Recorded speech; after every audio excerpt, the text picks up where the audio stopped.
माझ्या सकळा हरीच्या दासा कल्पनेची बाधा न हुकवणे काळी ही संत मंडळी सुखी असू अहंकाराचा वारा न लागो राजसा माझ्या विष्णुदासा भाविकासी कल्पनेची बाधा न हुकवणे काळी ही संत मंडळी सुखी असू नामा म्हणे तया असावे कल्याण ज्या मुखी निधान पांडुरंग कल्पनेची बाधा न हुकवणे काळी ही संत मंडळी सुखी असू विठाला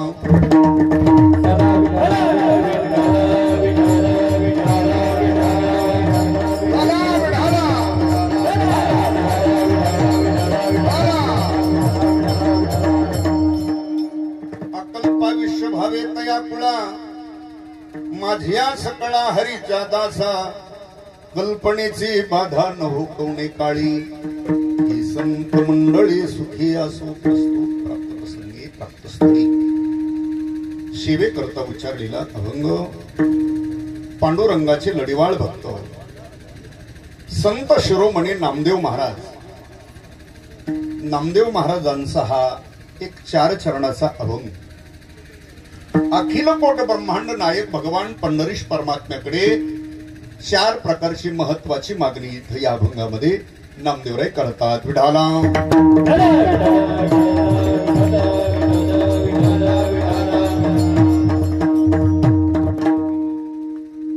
पांडुरंगा करू प्रथम नमन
विस्तारू बाबाजी सद्गुरु दास तुकाराम यांचे केलिया स्मरण होय सकळ विद्यांजाधिकरण तीच बंधू श्री चरण श्री गुरूंचे ते नमस्कारुणी आता मस्तक हे पायावरी या वारकरी संताशा काय माझी वाणी मानेल संतांसी रंजव चेतासी आपुलिया विढाला विढाला विढाला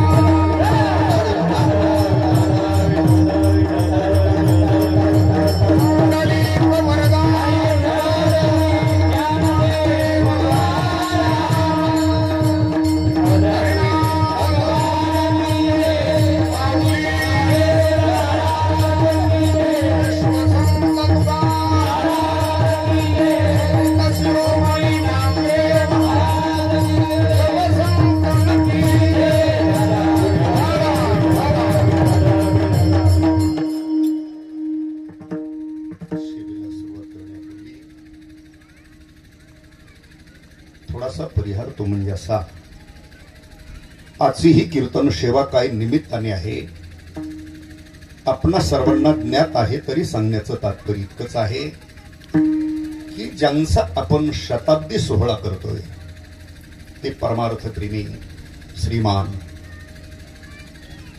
दगडू मल्हारी एकाड अर्थात उर्फ दादा सगळे त्यांना म्हणतात. त्यांचा हा शताब्दी सोहळा म्हणजे 100वी आपण साजरी करतोय. अभिष्ट चिंतन सोहळा आणि या तरुण मंडळीच्या भाषेत सांगायचं म्हटलं तर वाढदिवस.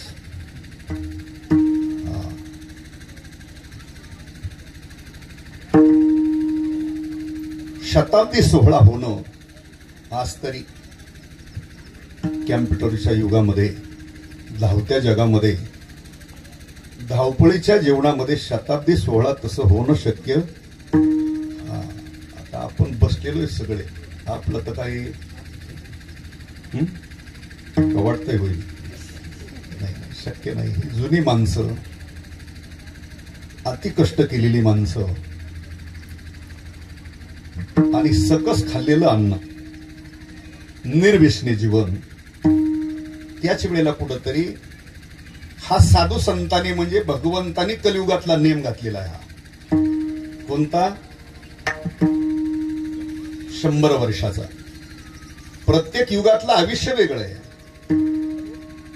कृत, त्रेता, द्वापार आणि कली 4 युगामध्ये आयुष्याची मर्यादा फार वेगळी आहे. त्याच्यात आपण शेवटच्या युगात आहे म्हणजे कलियुगामध्ये.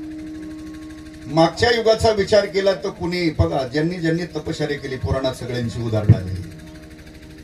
12,000 किती हजार? 12,000 वर्ष, 20,000. विश्वामित्राने 60,000 वर्ष तप केलं होतं. किती वर्ष? 60,000 वर्ष. आणि मागच्या प्रत्येक युगातली आयुष्याची मर्यादा वेगवेगळी सांगितली. रावणाला किती आयुष्य होतो?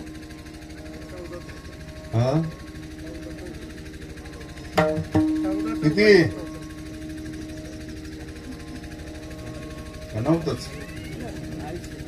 14 चौकडी अलंकानाथ असं वर्णन केलं. किती चौकड्याचा विषय? 14 चौकडी अलंकानाथ. 14 चौकड्या कशाला म्हणायचं? कृत, त्रेता, द्वापार आणि कली हे किती युग झाले? 4 युगाची एक चौकडी. अशा 14 चौकड्याचे कोणाला? हा, सगळ्यांची यादी दिली महाराजांनी त्या अभंगामध्ये. पण आता सगळ्यांची यादी नाही सांगायची काय. 14 चौकड्याचं आयुष्य रावणाला होतं. कुणाला 60,000, कुणाला 96,000 वर्षाचं आयुष्य होतं. हे मागच्या युगातलं आहे ना. पण कलियुगामध्ये आयुष्याची मर्यादा घातलेली फक्त किती? 100 वर्षाची. आणखी दादांनी आज पार केलं. आलं लक्षात? कारण महाराज म्हणतात कलियुगामध्ये तसं याच्यापेक्षा जास्त आयुष्य नाही.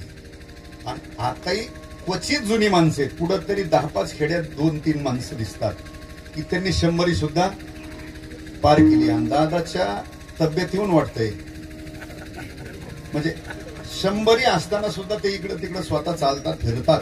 याचा अर्थ ते पुढं आता सिग्नल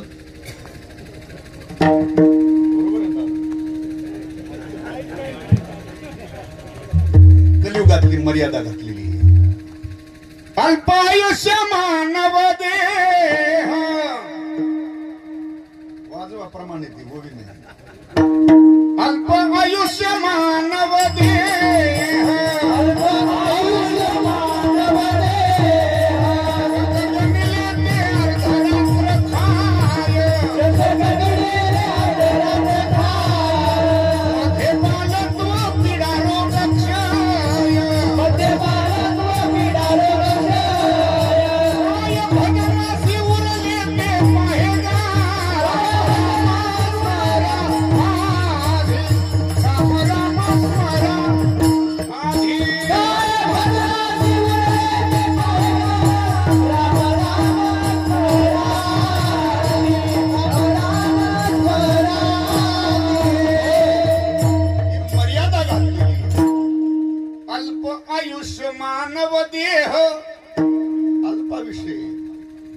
मानवी जीवनामध्ये किती शतगणिले ते अर्धरात्र खाय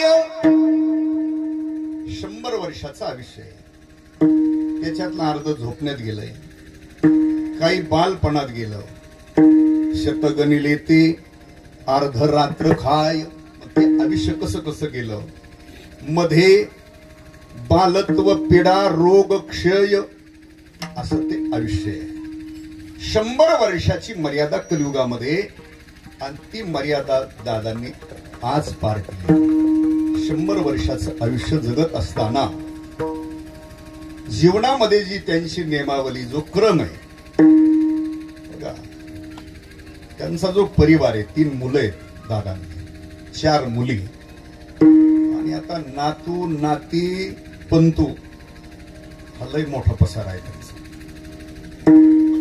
त्यांना 100 वर्षापर्यंत ते राहिले म्हणजे आतापर्यंत नातू नाती पंती अर्थात यांचे विवाह झाले डोळ्या देखतात आणि जो क्रम कुटुंबाकरता घेतलेलं श्रम जीवनामध्ये मुला मुलींना दिलेले योग्य संस्कार आणि त्यांच्याकरता आयुष्यभर घेतलेलं श्रम आणि हे करत असताना प्रापंचिक जीवन जगत असताना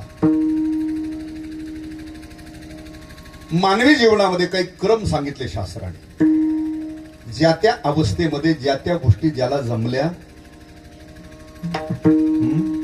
ज्या त्या वयात ज्या त्या अवस्थेत ज्या गोष्टी शास्त्राने सांगितल्या त्या ज्याला जमल्या नाही त्याला आयुष्यात कधीच काही करता येत नाही मग काय करावं जीवनामध्ये जीवन जगताना ऐका आता काही त्याच्या पुढे गेलेले त्याच्यामुळे त्यांना काही मागे जाता येत शास्त्र असं सांगतंय जीवनामध्ये आयुष्याच्या पहिल्या वर्षापासून 25 वर्षापर्यंत त्यांनी विद्याभ्यास करावा काय करावं त्यांनी विद्याभ्यास करावा म्हणजे प्रत्येक विषयाचं ज्ञान प्राप्त करून घ्यावं कुठपर्यंत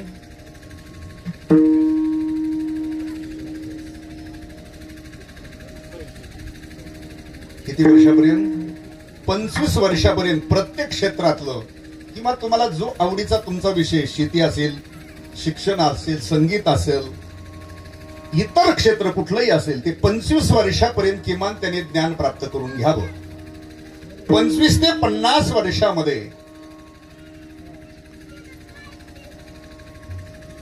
ज्याचे ते जवळ घेऊन बसा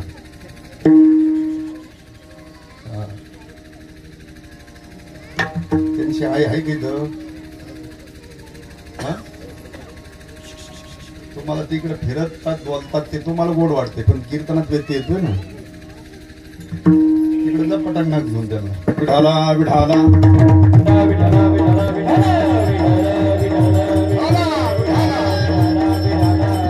असं असतं भजनात कीर्तनात आपल्यामुळं कधीच विक्षेप येऊ नये म्हणजे आजचं नाही सांगत नेहमीच सांगतो कोण्या सप्ताहात असा तुम्ही वर्ष श्राद्धात असा कुठल्याही कार्यक्रम असा कीर्तनामध्ये भजनामध्ये आपल्यामुळं थोडाही व्यत्यय येऊ नये का येऊ नये महाराज म्हणतात तुकोबर आहे झांबरे महाराज नाही म्हणत भजनी विक्षेपतेची पै मरण ते मरणापेक्षाही वाईट असतं विक्षेप भजनात कीर्तनात आणणं म्हणून आताच नाही नेहमीच्या करता सांभाळायचे लेकरं जरी घेऊन आले तर आपल्या मांडीवर ठेवायचे असतात विढाला विढाला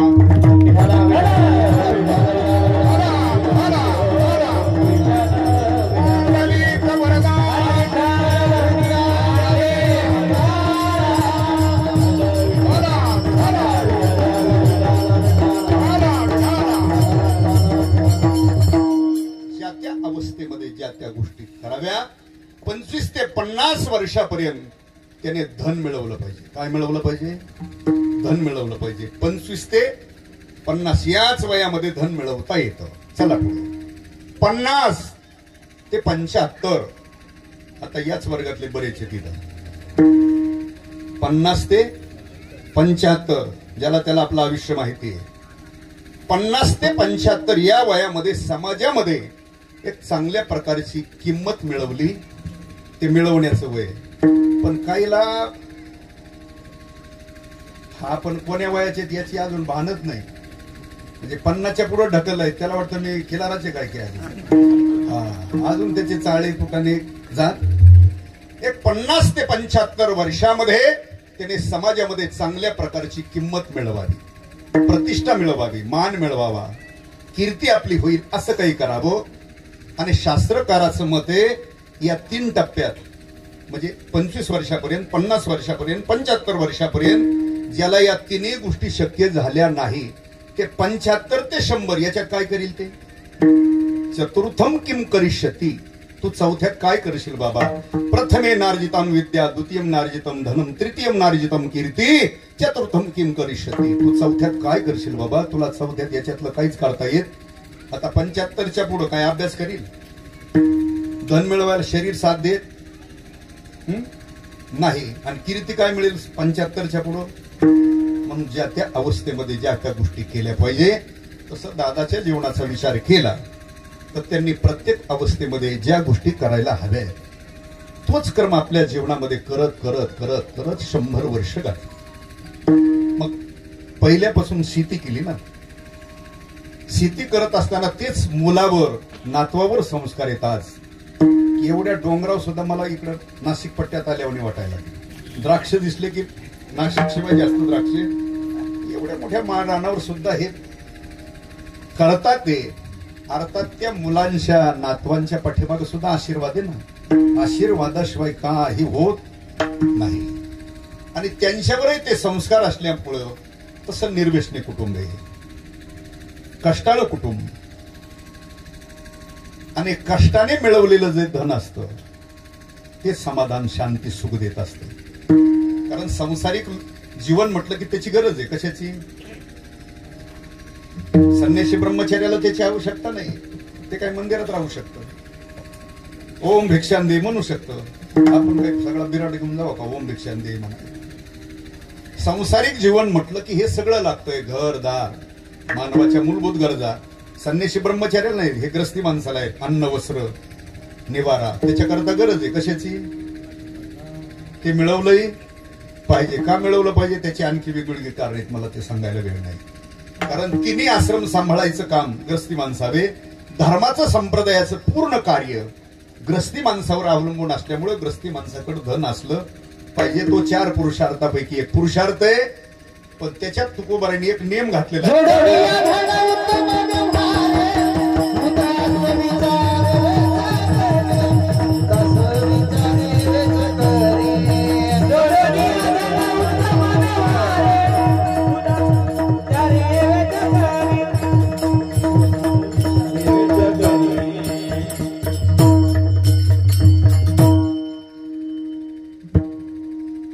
धन मिळवा, प्रतिबंध नाही, मिळवा. पण उत्तम व्यवहार सांगितला. जोडून या धन उत्तम व्यवहारे. उत्तम व्यवहाराने मिळवा. तुकोबारे असं नाही म्हटले, कसं का होईना पण कोण्या का होईना मार्गाने मिळवा असं नाही. मग अन्य मार्गाने मिळवलेलं ते समाधान देत नाही, सुख नाही, शांती देत नाही. आणि दुसरं कारण ते पुढच्या पिढीलाही बरं. आपल्या डोळ्यात एकदा सगळं आपल्या डोळ्यात देखता गेलं ते मरणापेक्षा वाईट असते. प्रगती हळूहळू झाली तरी चालते, पण अधोगती होऊ. मग याच्या करता आपल्या मुलावर संस्कार जर असले तर पुढची पिढी वाया जात नाही. हे पहिलं आहे. निर्व्यसनी असावा, दुर्वर्तन दुर्व्यसन करू नये जीवनामध्ये. आणि आपण ज्ञानोबाराय तुकोबाराय छत्रपतीचे वंशच सांगतोय म्हणले आपल्या गळ्यात असावा. काय आपण तुकोबारायचे वंशज सांगतो ना, छत्रपतीचे वंशज सांगतोय म्हटले आपल्यात असावा ना. काय हे कळा ना. आता पारिश ना काहींच्या आता शेवटच्या टप्प्यात गडी तरी अजून बरेच महाभाग आहेत. आयुष्यात परमार्थाचा त्याचा संबंध नाही. आळंदी पंढरीची वारी, दान धर्म नाही, अन्नदान काहीच नाही, मुखात नामस्मरण नाही, भजन नाही, परमार्थाची कुठली साधना नाही, आणि अपेक्षा तर उद्धाराची वैकुंठाची. असं होतं काय? नाही. श्राद्धांजली वाहणारी काय पिऊन मेलेला गडी असला तरी म्हणतात भगवंतानी जवळ जागा द्या. त्यांना काय अक्कल आहे कशी? कोणाला कुठं जागा भेटली? त्याला फक्त तेवढ्या कुटुंबाला फक्त बरं वाटलं त्यासाठी त्याला बोलायचंय. पिऊन मेलेल्या भगवंता जवळ जर जागा तर वारकऱ्यांना कुठं ठेवतो? हीच गड्यांची गर्दी जास्त, त्यांची मॅजॉरिटी जास्त आहे खाणारा पिणाऱ्याची. आलं लक्षात? आता काही काही भजने बी सटकी ते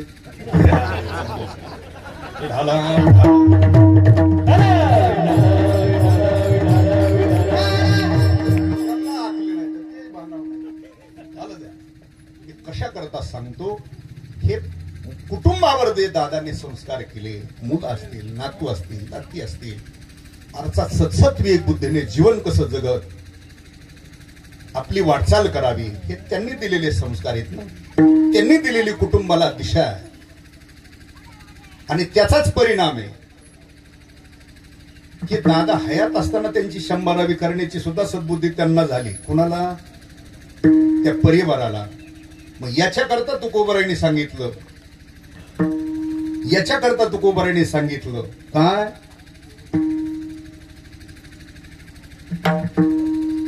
विठाला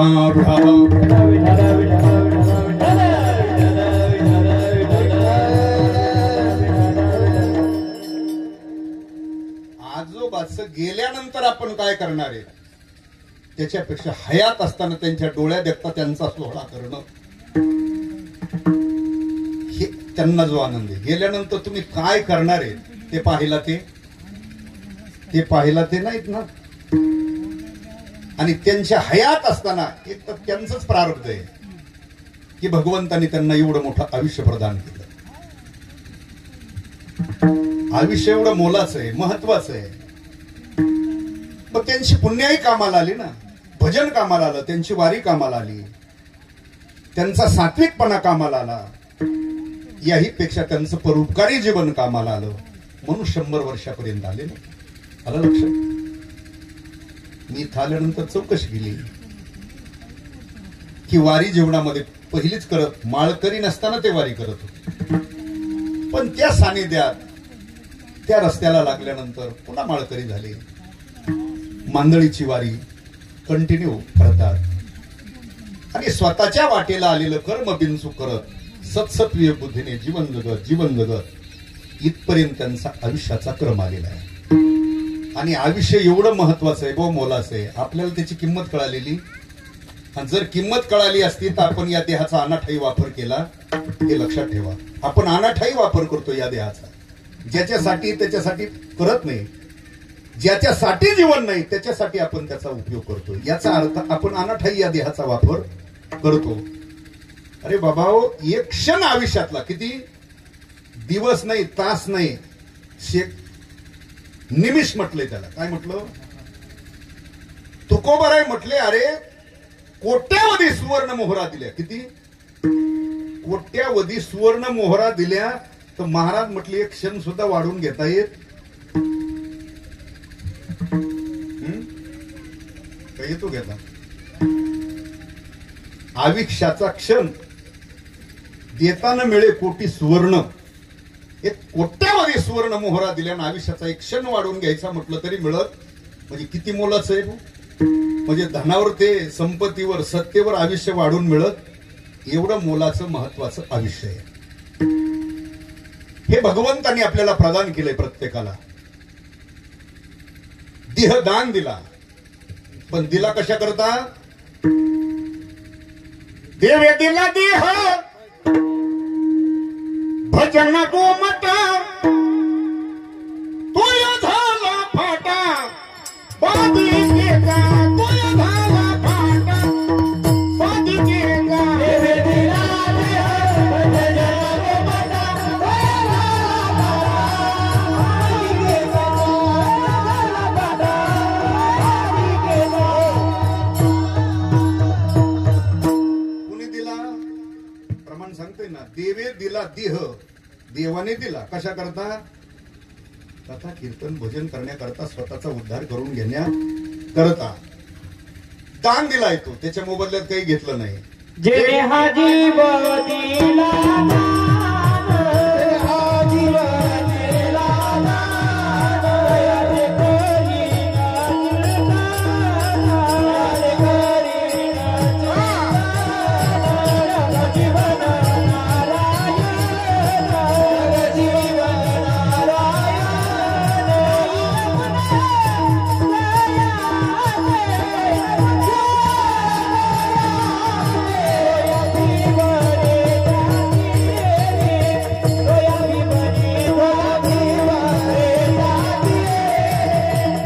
नारायण,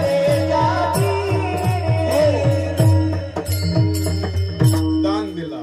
जेने हा जीव दिला दान तयाचे करीन चिंतन जग जीवन नारायण. काही न गुण तयाचे जो या भिवरीच्या कट धरोनिया करी, त्याने हा दान दिला. भगवंताने दान दिला, सगळी त्याला यथा योग्य सामग्री दिली. बघा, एखादा अवयव ज्याच्याकडे कमी, त्याची काय अवस्था आहे बघा. तसं तर आपल्याला काही ठेवलं, पंच ज्ञानेंद्रिय दिले, पंच कर्मेंद्रिय दिले, दिले इंद्रिय हातपाय, डोळे मुख बोलाया, जेणे तू जोडसी नारायण नाशे जीव पण भवरो. आयुष्य दिलं, देह दान दिला, सामुग्री दिली, आणि त्याच्या सत्तेवर आतापर्यंत तुम्ही असो मी असो प्रत्येक जण आतापर्यंत जगलोय. कोणाच्या सत्तेवेत?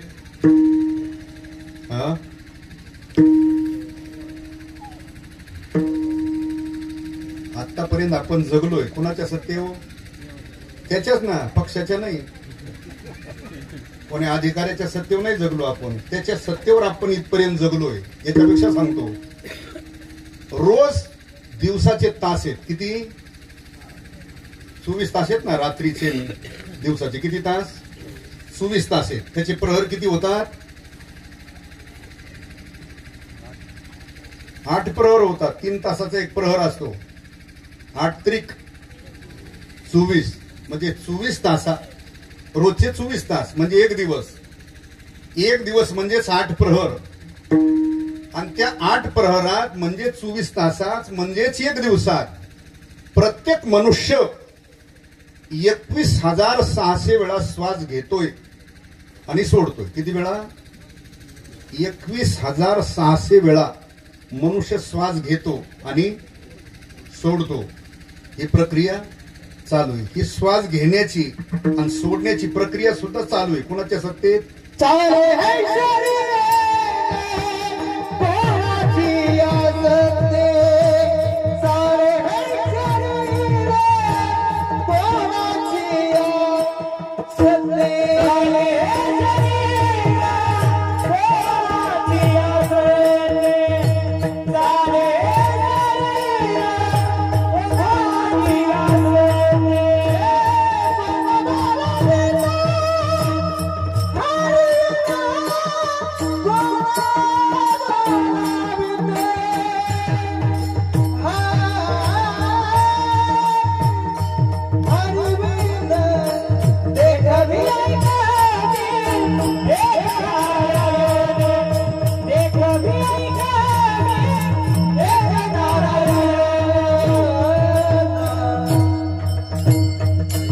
श्वास घेण्याची ही सत्ता बंद झाली की माणसं म्हणतात आता काही राम राहिला.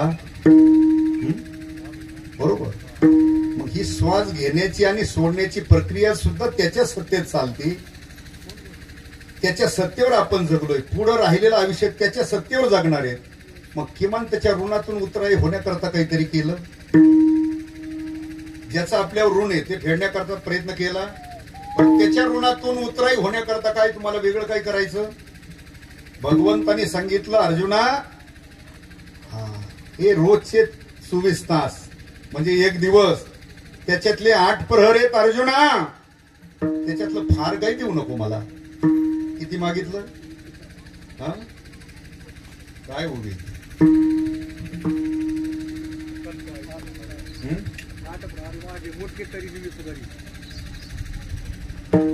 या 8 प्रहरा माझारी मोटके निमिष भरी तरी दे तुझाय. अर्जुना, या 8 प्रहरातलं एक निमिष तरी दे. आणि ती प्रत्येकाची जबाबदारी ती दादाने सांभाळली. कशी? की आता मुलं करते झाले, ते करू लागले. आता आपण परमार्थच केला, आपण भजन करावं, आपण वारी करावी, सत्संगतीमध्ये राहावं. आणि तोच क्रम त्यांनी जीवनामध्ये सत्संगती घडावी, काही नामस्मरण घडावं, काही भगवंताचं चिंतन, संताचं नामचिंतन, काही गुणवर्णन आपल्या कानावर पडावं म्हणून प्रत्येक वारी करणं, कीर्तनला जाणं, वैष्णवामध्ये संगतीमध्ये आपल्या जीवनामध्ये घडावी त्या दृष्टीने वाटचाल करणं. आणि तोच क्रम जीवन जगत जगत 100 वर्ष गाठलं. आलं लक्षात? आणि त्यांची 100वी हा परिवार साजरा करतोय. तो आनंद त्यांना तर असेल, याच्यात काही शंकाच. पण तो भगवंताला सुद्धा असेल ना. तयाचा हरी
हरीक वाटे देवा कोणाचा, आपुलिया हिता धन्य माता पिता, कुळी कन्या पुत्र होती जे, तयाचा हरीक वाटे देवा. अर्थात त्या परिवाराला द्यावी तेवढे धन्यता थोडी.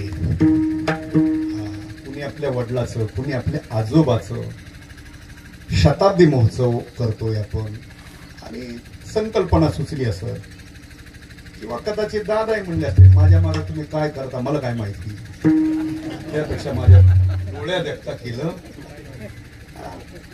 त्यांची इच्छाच पूर्णता आणि ती केली. आता जे 60-70 मध्ये जाणार त्याचं आपणही काही करू शकत नाही. पण ज्यांचे कुणाचे आजोबा, कुणाचे वडील असतील, जर असलं त्यांचं, आता बहुतांशी लोकांना गॅरंटी नाही आपला शताब्दी महोत्सव होईल. म्हणून ते अमृत महोत्सव करतात, म्हणजे 75व्या वर्षीच आपलं उरकून घेतात. त्यांना माहिती आता आपला काही भरवसा. पण ज्या ते दादांनी अगोदर 8 तास केला नाही माझं अमृत महोत्सव, म्हणजे 75व्या वर्षी करायचा असतो, त्यांना गॅरंटी असेल कदाचित मी नाही. आणि त्यांनी 100वी पार केली हो साहेब. अर्थात त्यांच्या डोळ्यात देखता हा सोहळा आहे. काही काही विचित्र माणसंही असतात, ते कधी काय कर. आपल्या मावळ तालुक्यामध्ये पवना धरण आहे ना, पवना धरणाच्या बाजूला त्यांचं वय असं 90-95च्या वयाचं. तब्येत 10-पेक्षाही जबरदस्त होती म्हाताऱ्याची. परिवार मोठा, तर थोडासा एरियाच डेव्हलप झालेला असल्यामुळं पार्टी बी त्या म्हाताऱ्याने 8 तास धरला. माझा दावा माझ्या डोळ्यात देखता झाला पाहिजे. ते पोरं म्हटले जिवंत माणसाचा असतो का कुठं? तो म्हटला तुम्हाला करायची काय, माझ्या मागं तुम्ही काय करणार मला माहिती. त्यापेक्षा बरं सगळं ताब्यात ना, बरं ऐकणारे, बरं पारमार्थिक माणूस. पण तो म्हटला नाही, त्यांनी 8 तास केला. मला वाटतं एक 10-12 वर्षापूर्वीचा काल येतो आणि ते मी म्हटलं कीर्तन करायचं, विधी सुद्धा करायचा, जीवन घेऊन हे माझ्या दत्तच झालं पाहिजे. तयारी करावी लागली ना. बरं, पत्रिका छापून बॅनर लावून कार्यक्रम कशाचा? त्यांना वाटतं यांचं म्हातारं तर आहे, त्यांना पुन्हा सांगावं लागेल एखाद्याच फोन आहो तुम्ही अगोदर कळेल नाही ना म्हातारा आहे म्हणता हवा नाही करायचं आहे. बरं, कीर्तन ठेवलं, आपल्याच महादेव महाराज जगतापांचं कीर्तन होतं. ती मी म्हणले जमत आहे, ते म्हणले चालतं काय अडचण नाही. केलं ना कीर्तन, त्या कीर्तनला मी टाळ घेऊन उभा होतो. बरं, काय ज्यांचा विधी येते कुठं बसलेले आणि पोरं विधी तिकडे करते. म्हणजे ते काही माणसं अशी लहरी माणसं कधी काय करतील, ते म्हटले आता करा नाही तर नका. अजून ते आहेत, ते गेले कीर्तन का ते आहेत, म्हणजे थकले ते. मागच्या 15 दिवसापूर्वी मी भेटलो त्यांना, ते आता बसलेच जागेवर, आता जरा वय झालंय.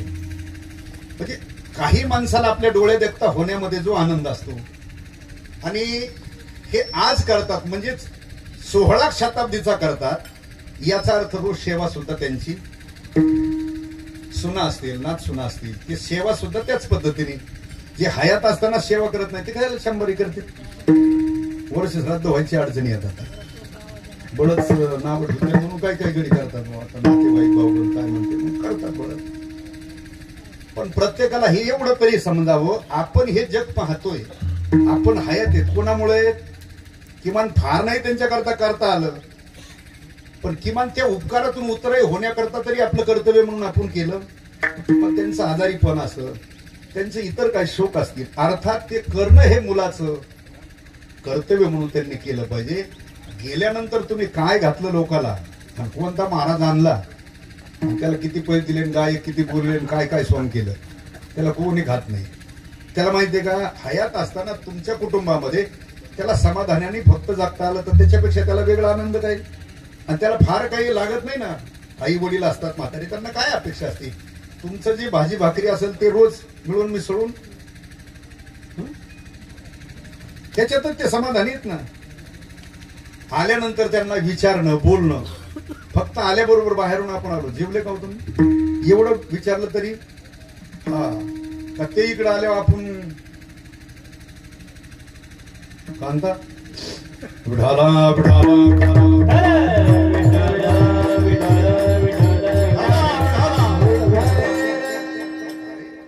समाधान. आणि त्यांचं समाधान आपल्या पुढच्या भावी पिढीला आयुष्याला आपल्याला चांगलं असतं, कारण त्यांचा आशीर्वाद प्राप्त व्हावा, त्यांचा शाप मिळू हे लक्षात ठेवा. म्हणून या परिवाराने दादांचा हा शताब्दी सोहळा, त्या निमित्ताने काही अन्नदान घडावं, आप्तेष्ट नातेवाईक येतील, ग्रामस्थ आहे, आणि त्या निमित्ताने काही ज्ञानदान घडावं, काही भजन व्हावं, याच उद्देशाने या कार्यक्रमाचं केलेलं आयोजन. त्याकरता उपस्थित सर्व आप्तेष्ट नातेवाईक, त्यांचे सर्व स्नेही ग्रामस्थ भजनी मंडळी आणि उपस्थित महाराष्ट्रातली सर्व दिग्गज गुणीजन मंडळी, मग ते कृष्णा महाराज आहेत, दत्ता महाराज आहेत, निलेश महाराज, ओम महाराज, कृष्णा महाराज, प्रदीप महाराज आदी करून आपली सर्व भजनी मंडळी, सर्वांच्या उपस्थितीत हा शताब्दीचा सोहळा आपण इथे करतोय. आणि त्या निमित्ताने पांडुरंगाचे एक लढीवाळ भक्त संत शिरोमणी नामदेव महाराज यांचा हा भगवंताकडे मागणी करणारा अभंग. 4 प्रकारची मागणी केली, पण कोणाकरता केली हे लक्षात ठेवा. अकल्प आयुष्य व्हावे तया कुळा. कोणाच्या कुळाला? माझिया सकळा हरीच्या, जे हरिदासांचं कुळे, अर्थात त्या कुळाला अकल्प आयुष्य प्राप्त व्हावं. कल्पनेची बाधा न हो कोणे काळी. भगवान त्यांना कल्पनेची बाधा होऊ देऊ नका. का? कोणाकरता म्हटले? ही संत मंडळी. बर, आणखी काय? त्यांना कुठलाच पारमार्थिक जीवन असो किंवा संसारिक व्यावहारिक जीवन असो, त्यांना कुठल्याच प्रकारचा अहंकार भगवान होऊ देऊ नका, तो बाधक आहे. अहंकाराचा वारा न लागो, पण कोणाला? माझ्या विष्णुदासा भाविकासी. विष्णुदासाला भाविकाला अहंकार होऊ देऊ. हा, आणखी काय म्हटले? नामा म्हणे तया असावे कल्याण. पण कोणाचं कल्याण? ज्या मुखी निधान पांडुरंग त्यांचं. विडाला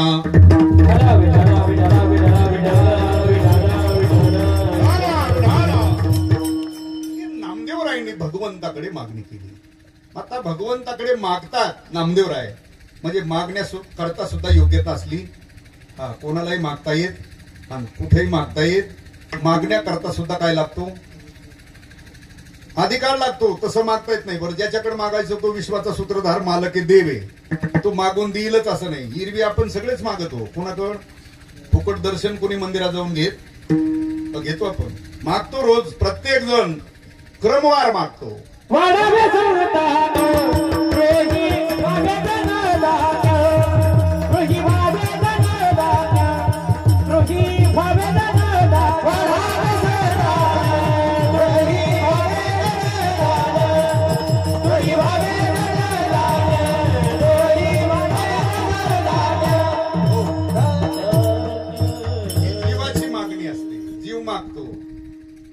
याला प्रारब्ध लागतं. याला काय लागतं मिळवायला? आपण मागतो वाढावे संतान, म्हणजे भावात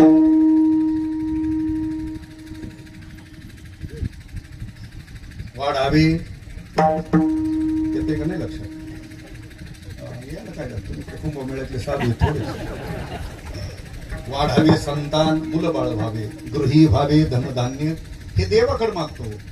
ही देव द्यायची व्यवस्था नाही, ही तुमची प्रारब्धाची व्यवस्था आहे. अन्न मान धन हे तो प्रारब्धाधीन. प्रारब्धाची जोडे धन, प्रारब्धाची वाडे मान, प्रारब्धाची वाडे मान, प्रारब्धाची वाडे मान, प्रारब्धाची जोडे, प्रारब्धाची वाडे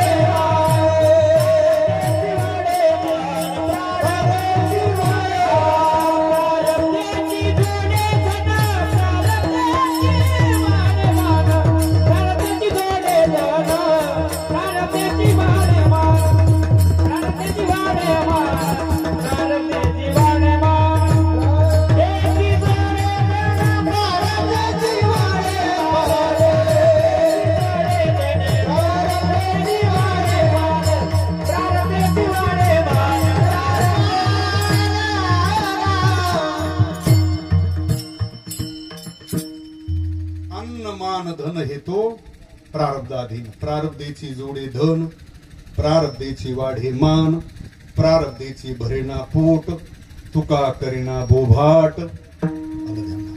एखाद्याचं प्रारब्ध एवढं वाईट आहे की 2 टायमाचं भरत सुद्धा नाही. हे सुद्धा प्रारब्ध आहे. समाजात मान आहे, हे प्रारब्ध आहे. त्याचं धन मिळतंय, प्रारब्ध आहे. रोज चांगलं अन्न खायला भेटतंय, हे त्याचं प्रारब्ध आहे. आणि त्याच्यावर काही कुणी करून काही होत.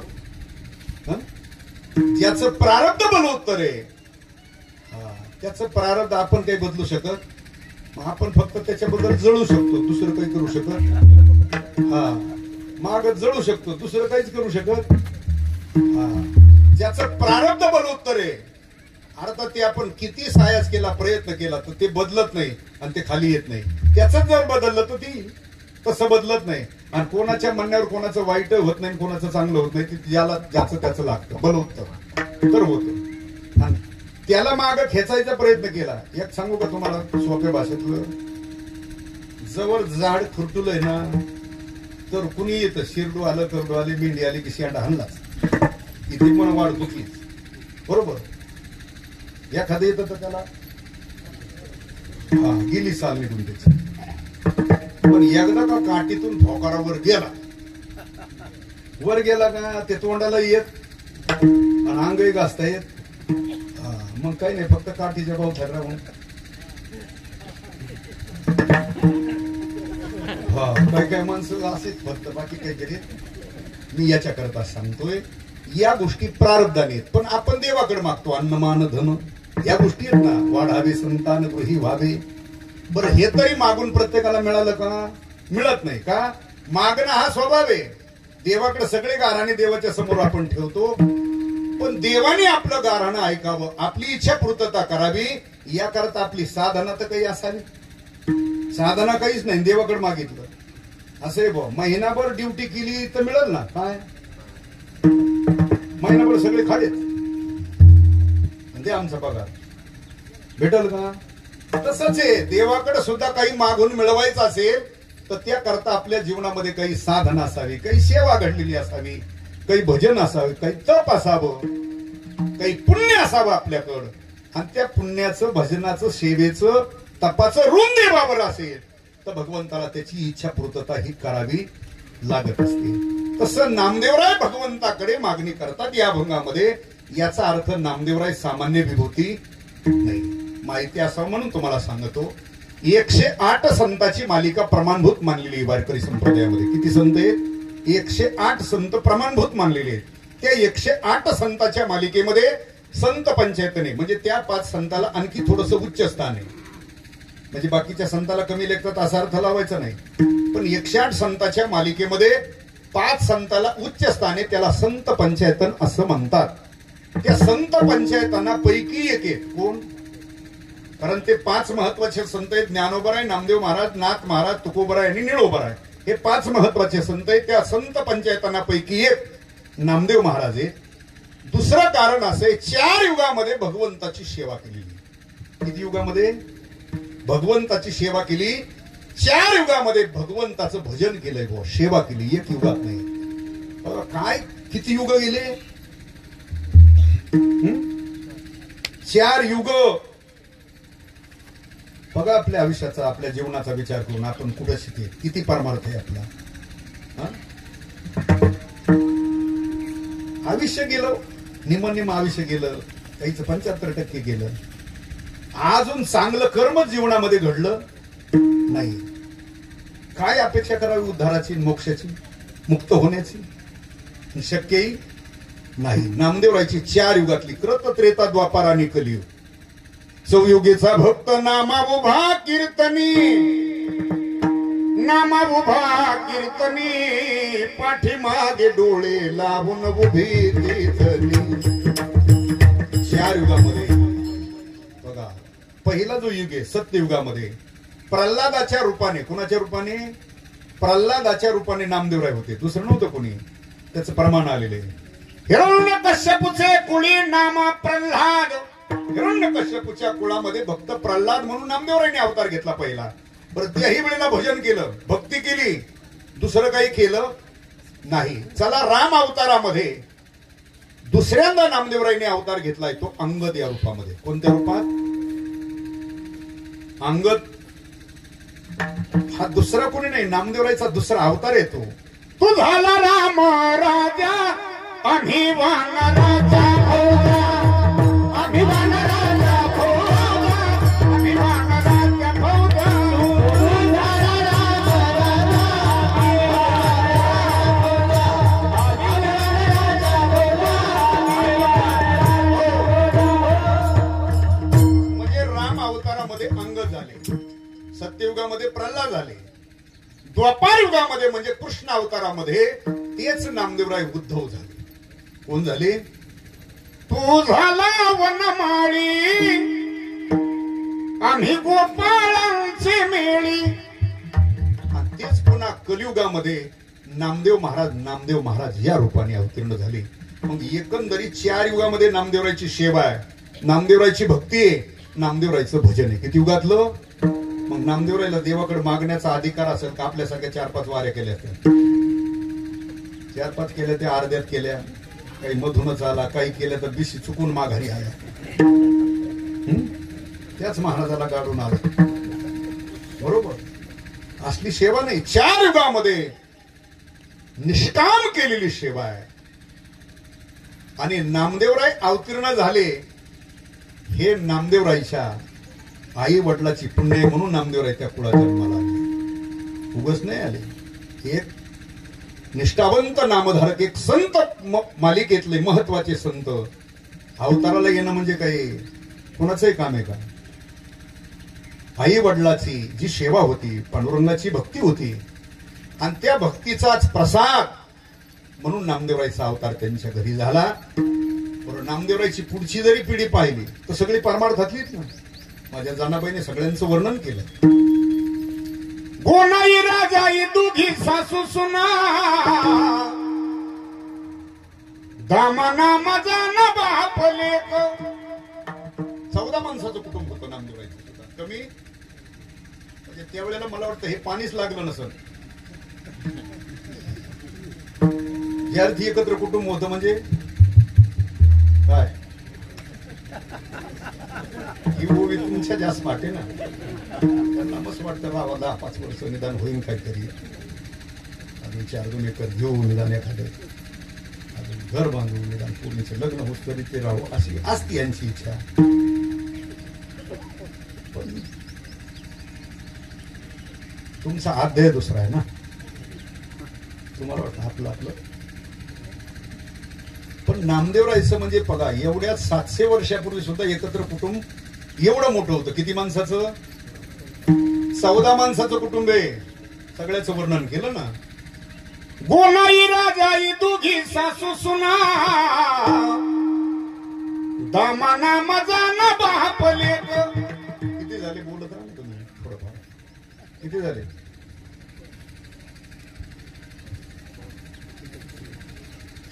किती? 5 झाले म्हणजे इथं नाही. तुम्ही बांगा घेऊन चक्कर यार, ते 5 म्हणतात त्या तिथं मांडवा दिसत मी शरीराने आहे. हल लक्षात. किती झाले? सोपं गणित आहे ना. राजाई गोनाई दुघी सासू सुना. किती झाले ते? दामा नामा जाना बाप लेक. किती झाले? सोपं आहे, पण ती ऐकलं तर नीट पाहिजे. नारा विठा गोंदा मादा 4 पुत्र जन्मले पवित्र त्यांचे वंशी. 8 झाले ना. लाडाई गोडाई यसाई साखराई 4 सुना पाही नाम याचा. झाले ना 12. आऊबाई 13, लिंबाई 14, 15 विती दासी जनी विठादा विठादा. एवढा परिवार नामदेवरायचा. आणि नामदेवरायच्या प्रत्येक परिवारातला प्रत्येक घटक म्हणजे प्रत्येक माणूस हा भगवंताचा उपासक होता. सगळे पांडुरंगाचेच उपासक. नाही तर काही काही कुटुंबामध्ये 2-4 असतात तिकडं, हा वारीला सत्याला, आणि 2-4 आरत खाणे उचलत असंही राहतं. काही आडव्या उभ्यात आणि काही सरळ राहतात. तसं नव्हतं नामदेवरायचं. नामदेवाचे घरी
घरी 14 जण नित्य स्मरती हरी. भगवंताचं नामस्मरण करणारे नामधारक.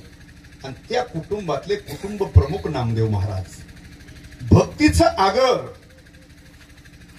प्रेमाचा सागर असं म्हणून नामदेवरायला संबोधल्या जातं. ज्या नामदेवरायने पंजाब प्रांतापर्यंत वारकरी संप्रदायाची धुरा पताका पंजाब प्रांतापर्यंत नेली. हरिभजनी हे ढवळिले चुकविला लाग कळी काळाचा, या परंपरेतले नामदेव महाराज. पण एवढ्या वंशीवर ज्यांचं जीवन आहे, पण तेच नामदेव महाराज हरिदासा करता. हरिदास, हरिदास कोणाला म्हणायचं? जो हरी परमात्मा त्याचे कोण दास, त्याचा सेवक. दास कोणाला म्हणतात? जो सेवक, जो उपासक जो असतो, जो सेवक आहे, जो उपासक आहे, चाकर आहे, नौकर आहे. नौकर म्हटलं की त्याचा कुणीतरी मालक, सेवक म्हटलं की त्याचा स्वामी कुणीतरी आहे. हरिदास म्हटलं की त्याचं उपास्य दैवत कोणतं तरी आहे. हे तसं नामदेवराय एवढ्या उंचीवर ज्यांचं जीवन आहे, संत मालिकेत महत्वाचे, स्वतः 4 युगामध्ये भगवंताची उपासना भक्ती केली.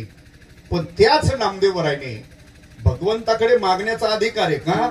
4 युगातली सेवा आहे, भजन आहे, म्हणून पांडुरंगाकडे मागत असताना सुद्धा कोणा करता मागितलं हे महत्वाचं. नामदेवराय असंही म्हटले, असं नाही म्हटले, ते कोणी असू द्या, पण त्यांना आयुष्य प्राप्त झालं. आयुष्य प्राप्त झालं नाही. जो शास्त्रबाह्य कर्म करतो त्याच्या करताचं आयुष्य वाढून घेतलं तर पुन्हा धर्माचा नाश होईल ना. त्याच्याकरता आयुष्य मागू, अधर्माने वागतो त्याला आशीर्वाद सुद्धा देऊ, हा शास्त्राचा नेम. जो धर्माच्या चाकुरीत वागतो, संप्रदायाच्या नियमात त्याला आशीर्वाद दिला, त्याच्याकरता काही प्रयत्न केला. जो संप्रदायाच्या बाह्य कर्म करतो, शास्त्र बाह्य कर्म करतो, त्याच्याकरता जर आयुष्य मागितलं तर पुन्हा धर्माचा तो ऱ्हास करी. आजच तो धर्माच्या बाह्य वागतो. नामदेवरायांनी मागणी करताना सुद्धा त्यांच्या करता केली. माझिया सकळा हरीच्या दासा माझिया सकळ, हरीच्या दासा माझिया सकळ, हरीच्या दासा माझिया सकळ. हे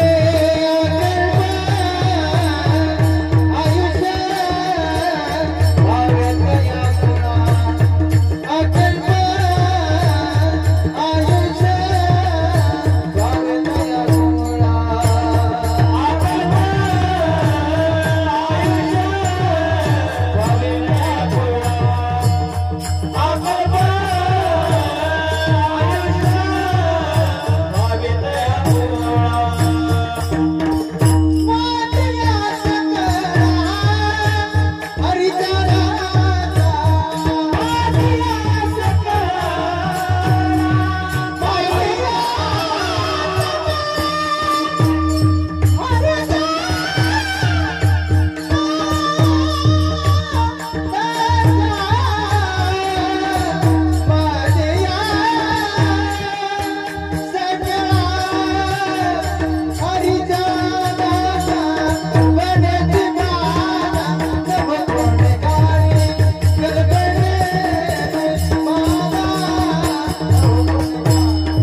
भाग्य हरीच्या दासा.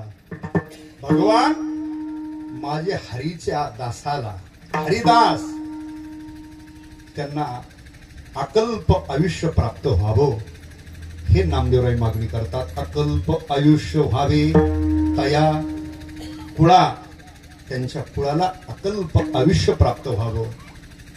आता अकल्प कल्प कशाला म्हणायचं, ते प्रत्येकाचं आयुष्य सांगितलं ना महाराजांनी. 14 चौकडी या लंका नाथा 99 सहस्र राजा दशरथा प्रत्येकाची यादी दिली. अर्थात एवढं आयुष्य मागचं, एवढं आयुष्य, पण त्याच्यातलं सगळ्यातलं जास्त मागितलं अकल्प. कल्प कशाला म्हणायचं? मार्कंडेय ऋषीला होतं आयुष्य तेवढं. कोणाला होतं? मार्कंडेय ऋषीला. आणि बघा त्यांचं चरित्र असं वर्णन केलं, आयुष्य किती. भगवान प्रभू रामचंद्र आणि लक्ष्मणजी जगन्माता ज्या वेळेला वनवासाच्या प्रसंगामध्ये होते दंडकारण्यामध्ये, त्यावेळेला ते आपली एक गवताची मोठी पिंडी बांधलेली. कशाची? गवताची पिंडी बांधलेली, आपली अशी डोक्यावर मांडलेली मोठी पिंडी, आणि त्याच्या खाली बसलेले होते. त्याच मार्गाने मार्गस्थ झालेले भगवान प्रभू रामचंद्र लक्ष्मणजी जगन्माता. ते रामप्रभूंनी पाहिल्यानंतर रामप्रभू गेले साष्टांग दंडवत घातला, दर्शन घेतलं. आता रामप्रभूंनी दर्शन घेतल्यानंतर लक्ष्मणजीला वाटलं ही सुद्धा कोणीतरी, ज्याला ती रामप्रभू दर्शन घेतात म्हणजे अधिकारी व्यक्ती आहे, त्यांनी दर्शन घेतलं, जगन्मातेने दर्शन घेतलं. रामप्रभूंनी त्यांचं क्षेमकुशल विचारलं आणि पुढे मार्गस्थ झाले. पुढे गेल्यानंतर लक्ष्मणजीने प्रश्न केला रामप्रभूला, भगवान फार आळशी दिसतोय हा. म्हटले का? अहो एवढ्या मोठ्या जंगलात आहे, एवढी मोठी झाडी आहे, 10-5 लाकडं तोडावा, त्याची एक बनवावं किमान, काय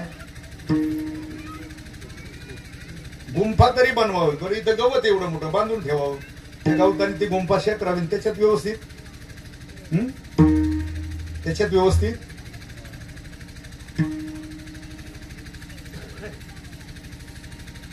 रामप्रभू म्हणतात लक्ष्मणा हे माझ्या लक्षातच आलं नाही, तू थोडा सल्ला देतो का मग त्यांना? चल मग त्यांच्या लक्षात नसलं तर आपण जाता जाता आले ना काही अंतर जाऊन परत.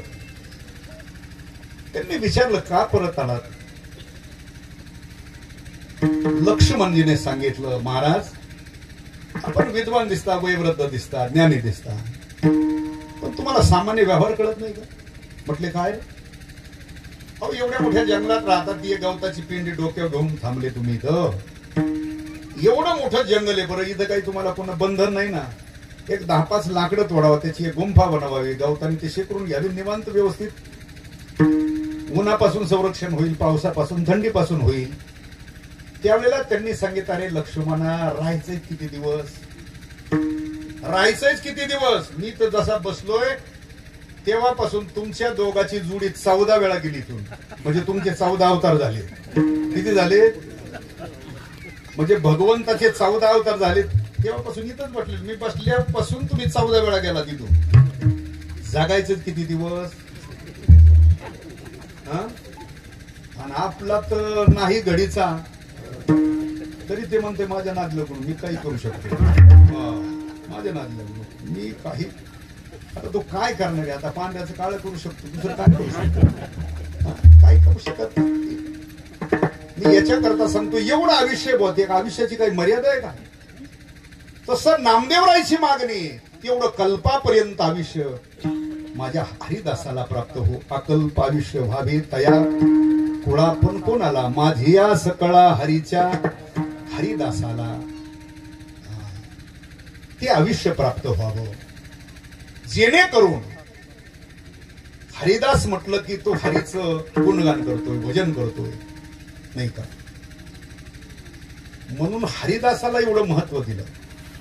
तुकोबरांनी भगवंताकडे प्रार्थना केली, भगवान मला कोणत्याही येऊन जन्माला घाल, कोणत्याही कुळात जन्माला घाल, असं माझं बंधन नाही, याच कुळात, याच जातीत, याच धर्मात, असं नाही. तुकोबारे म्हटले, भलते कुळी भलते याती, कोण्याही येऊनीत कोण्याही कुळात जन्माला घाल, पण हरिदासाच्या घरी घाल.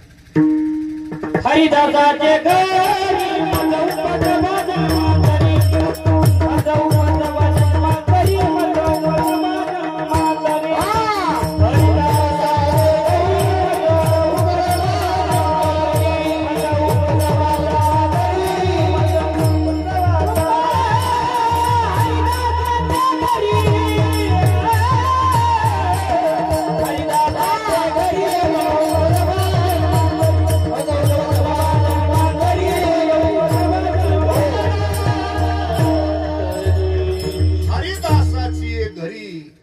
मज उपजवा जन्मांतरी, त्यांच्या घरी माझा जन्म व्हावा.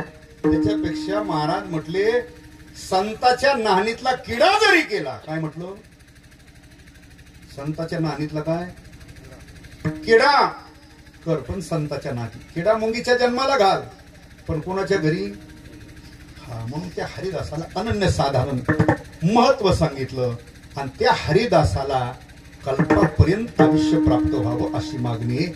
माझी या सकळा हरीच्या दासा अकल्प आयुष्य व्हावे तया कुळा. माझी या सकळा हरीच्या दासा. आणि जे हरिदास हरिभक्त त्यांना कुठल्याच प्रकारची बाधा होऊ नये. अनेक प्रकारच्या बाधा आहेत, अनेक प्रकारच्या बाधा आहेत. त्यापैकी जी बाधा अधोगतीला कारण, जन्म मरणाला कारण कल्पना आहे ना. जी जी करतो आपण, काय करतो की नाही, पुढचीच करतो ना, ही कल्पना आहे. असं झालं तर असं होईल, असं नाही केलं तर ही काय, ही बाधा आहे. आणि ही बाधा का कारणीभूत होते. पहिली बाधा आहे कोणती, कल्पना. दुसरी अयोध्या, अयोध्या ना, त्याचा परिणाम जीव दशेत जीव जातो. कशात जातो, मायोपादेशी जीव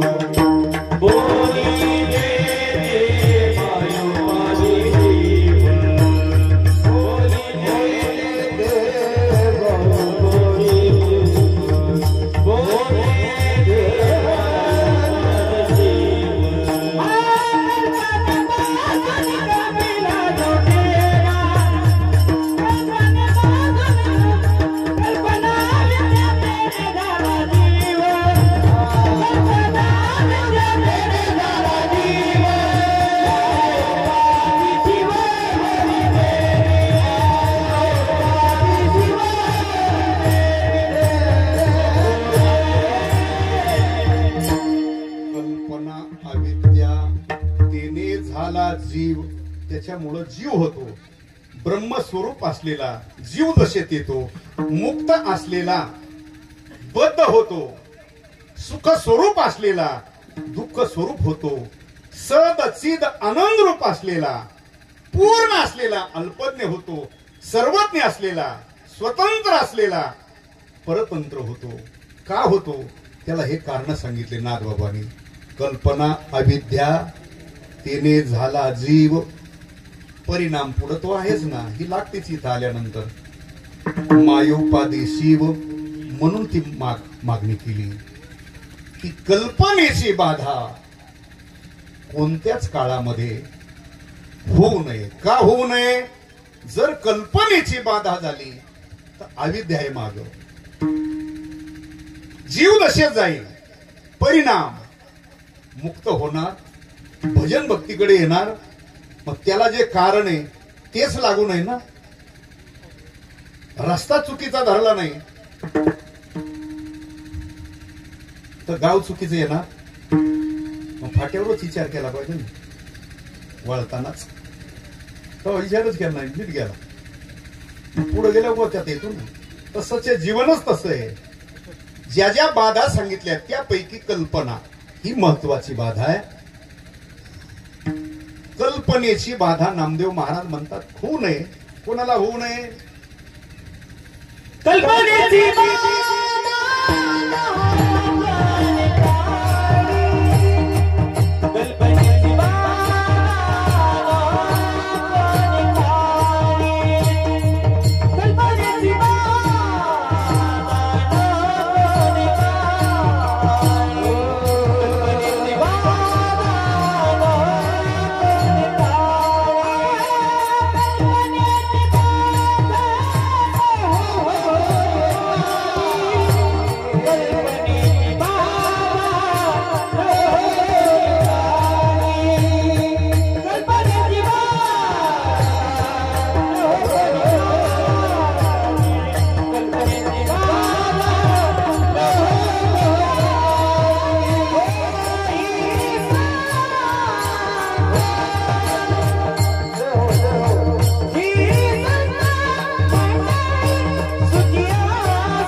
कल्पनेची बाधा न हो कवणे, कोणत्याच काळामध्ये ती बाधा हो. कल्पनेची बाधा न हो कवणे काळी, ही संत मंडळी सुखी असो.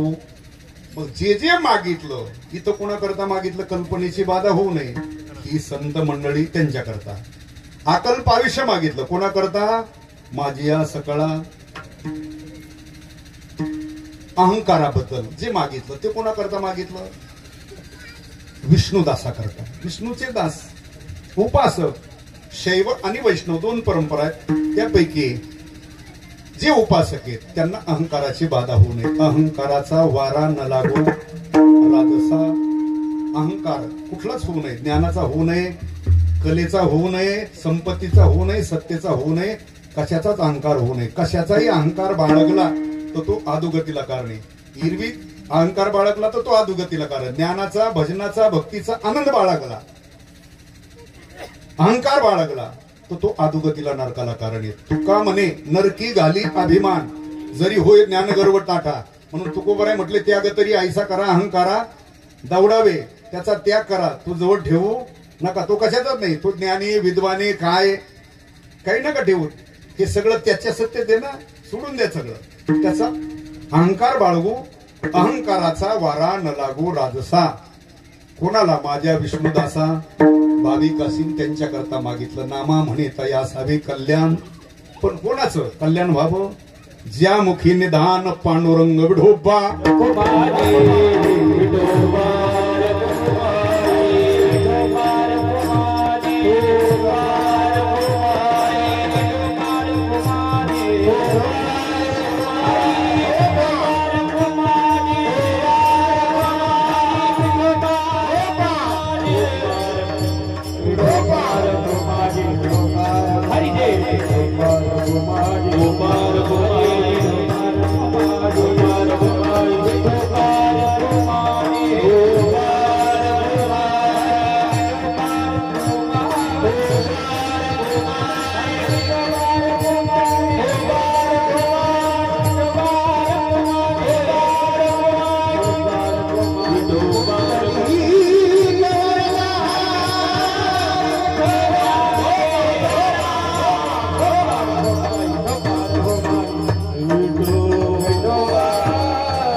या अभंगाच्या काही चरणाचा थोडक्यात, कारण 12 वाजलेत, वातावरण थोडस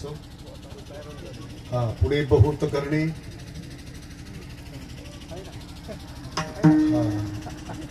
आता कीर्तन झाले, ते बी झालं पाहिजे ना वेळेतच,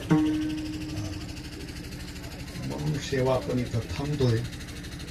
या अभंगाचा थोडक्या शब्दशः अर्थ मी आपल्या समोर ठेवण्याचा प्रयत्न केला. उपस्थित सगळं ही गुणीजन, महाराष्ट्रामध्ये गाजलेली सर्व गुणीजन महाराज मंडळी ते सध्या आज इथे उपस्थित आहेत आणि या कार्यक्रमाचा फार आकाश म्हणून ते सगळे इथे उपस्थित आहेत ना. ते आमच्या दत्तोबानी हा सायास करून निलेश महाराजांनी ही सगळी त्याची जोडीदार गुणीजन मंडळी इथे उपस्थित केली. मलाही 8 तास केल्यामुळे इथपर्यंत यावं लागलं, तसं शक्य नव्हतं. पण आता काय असतं, ते अति संबंध असल्यामुळं थोडंफार ऐकावं लागतं, म्हणून त्या बेडास्तव इथपर्यंत येऊन सेवा केली. आपल्या सर्वांच्या आप्तेष्ट नातेवाईक, वारकरी, माळकरी, ग्रामस्थ सगळ्यांच्या वतीने आपण सुद्धा पांडुरंगाकडे एक प्रार्थना करू की ज्यांचा शताब्दी महोत्सव केलाय त्यांचा आता शताब्दी झाला ना,